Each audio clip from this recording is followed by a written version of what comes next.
অবহেলিত নীলকুঠি ও রেশম কুঠি পর্যটন কেন্দ্র করার দাবি। বীরভূমের ময়ূরেশ্বর ও লাভপুর থানার ময়ূরাক্ষী নদীর তীরে অবস্থিত নীলকুঠি ও রেশম কুঠি একসময় ব্রিটিশদের নীল ও রেশম শিল্পের কেন্দ্র ছিল। এই অঞ্চলে ভালো পরিমাণে নীল ও রেশম চাষ হওয়ায় ইংরেজরা এখানে কারখানা গড়ে তোলে। নৌপথে সহজ যোগাযোগের জন্য তারা এই স্থানকে বেছে নিয়েছিল। বর্তমানে এই ঐতিহাসিক স্থানের ধ্বংসাবশেষ রয়ে গেলেও প্রশাসনের নজরদারির অভাবে এটি অসামাজিক কাজের আখড়ায় পরিণত হয়েছে। সন্ধ্যার পর এখানে মদ্যপান, জুয়ো সহ বিভিন্ন বেআইনি কাজ চলে। কারখানার ধ্বংসস্তূপের আশেপাশে মদের বোতল, চিপসের প্যাকেট ছড়িয়ে থাকে। তবে ইতিহাস প্রেমী মানুষ ও পর্যটকদের কাছে জায়গাটি আকর্ষণীয় হয়ে উঠেছে। স্থানীয় বাসিন্দা ও সাহিত্যিকরা এই স্থানকে পর্যটন কেন্দ্র হিসেবে গড়ে তোলার দাবি জানিয়েছেন। তাদের মতে সরকার উদ্যোগ নিলে পর্যটন বাড়বে, অর্থনীতি মজবুত হবে এবং অসামাজিক কার্যকলাপ বন্ধ হবে। তবে এখনো পর্যন্ত প্রশাসনের পক্ষ থেকে কোনো কার্যকর পদক্ষেপ নেওয়া হয়নি। স্থানীয়রা আশা যথাযথ সংরক্ষণ হলে ঐতিহাসিক স্থানটি নতুন জীবন ফিরে পাবে।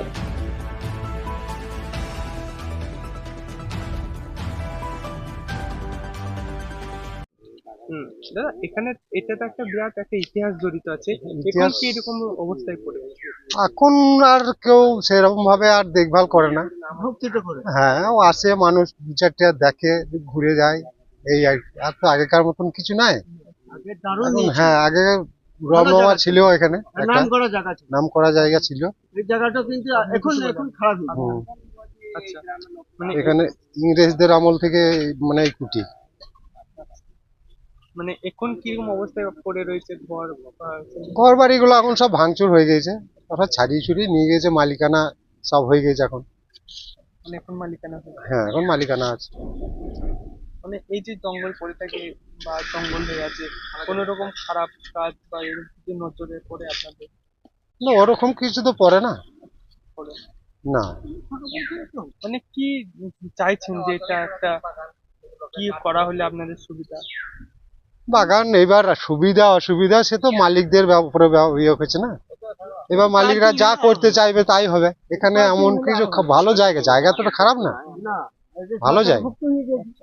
হ্যাঁ, যেমন পৌষ মাসে এখানে প্রচুর লোক আসে, প্রচুর লোকের ভিড় হয়। দেখতে পিকনিক করতে আসে সব, নানান অনেক দূর দূর থেকে লোক আসে। মানে শীতের সময়। হ্যাঁ, মানে আপনারা কি সরকারের কাছে কোনো রকম দাবি জানাচ্ছেন যে এটা মানে কোনো রকম একটা পর্যটক কেন্দ্র হলে ভালো হয় বা এরকম? হইলে তো ভালোই হয়, কিন্তু করবে কে? সেরকম ধরনের তো লোক নাই। না, যদি সরকার করতে চায়? সরকার করতে চাইলে তো কোনো অসুবিধা নেই, তো ভালো হবে তাহলে। তাহলে হ্যাঁ, আপনার নাম? আমার নাম তারুণ দাস। এখানে বাড়ি? হ্যাঁ, আমরাই বাড়ি। হ্যাঁ, এটা তো একটা মানে বিরাট একটা ইতিহাস জড়িত আছে। হ্যাঁ, আজকে বিরাট একটা ইতিহাস জড়িয়ে আছে। মানে কি অবস্থায় রয়েছে হ্যাঁ, বর্তমানে? বর্তমানে কিচ্ছু নাই, ভাঙাচোরা সবকিছু বর্তমানে। যারা আগলবান করে যারা চাষ করছে, এই আগলবান করে রেখেছে, তারা সব গাছপালা বিক্রি করে দিচ্ছে। নতুন কিছু করার চেষ্টা আছে বা নাই এরকম। এখন পার্কে করবো বলছে না, এখন গাছপালাগুলা বিক্রি করে দিয়ে তারপর আবার সেই জায়গাটাও বেচে দিতে পারে। তারা জায়গাটাও বেচে দিতে পারে, এরকম হতে পারে। মানে এখানে তো আগে নীল চাষ হতো, নীল চাষ এখন মানে সেই পুরনো ঘর বা কিছু আছে? সব ভাঙাচোরা। হ্যাঁ, আচ্ছা, হুম। মানে প্রশাসনের তরফে কোনো রকম কিছু পদক্ষেপ নেয় যে? কিচ্ছু নেয়নি কিছু নেই? প্রশাসন। আচ্ছা। হুম। মানে এখন বর্তমানে কিরকম অবস্থায় রয়েছে যে জঙ্গল বা? এখানে কিছুটা আগলদার ছিল, যে আগলদারে সব হেফাজত করতো, যে আগলদার কে আর কেউ পুরো পাত্তা দিচ্ছে না। সব লোক যে এসে ঢুকে পড়ছে, ঢুকে পড়ে গাছপালা ভেঙে খেতে, এই ফসল আম জাম এইসব গুলা, নারকেল অত্যাচার করছে। এখন আগলবার আর কেউ ক্ষমতা নাই, আগলার মতো ক্ষমতা নাই। এখন এলাকায় সব লোক চলে আসে, এসে এইখানে কারবার করছে। আবার যারা আগলদার তারা বলতে গেলে তাদেরকে বোম বন্দুক দেখিয়ে দিচ্ছে। মানে এখানে খারাপ কাজ কি হয় কিছু? প্রচুর নোংরা কাজ হয়। প্রচুর নোংরা। হুম, আর জুয়া খেলা হয়। মানে এখানে হুম, পুলিশ কোনো ব্যবস্থা নেই? কিচ্ছু লাগে। কিছু নেই? মানে এখানে তো একটা বিরাট ইতিহাস জড়িত আছে। আপনারা কি ভাবছেন যে প্রশাসনের তরফে কোনো রকম পদক্ষেপ নেই? বা একটা পার্ক বা হ্যাঁ অন্যান্য কিছু তৈরি করা? তৈরি করার শুনছি, এটা নিলে তো ভালো হয়, কিন্তু সেটা কিচ্ছু কিছু করছে না। কিছু করছেন না। হুম। আপনার নাম? হারাধন মন্ডল। দাদা, এই যে নীলকুঠি বা রেশমকুঠি যেটা পরিচিত লাভপুর এবং ময়ূরেশ্বরের যে মধ্যবর্তী জায়গায়, এখন বর্তমানে কি অবস্থায় আপনারা মানে চিন্তা ভাবনা করছেন যে কি করলে ভালো হয়?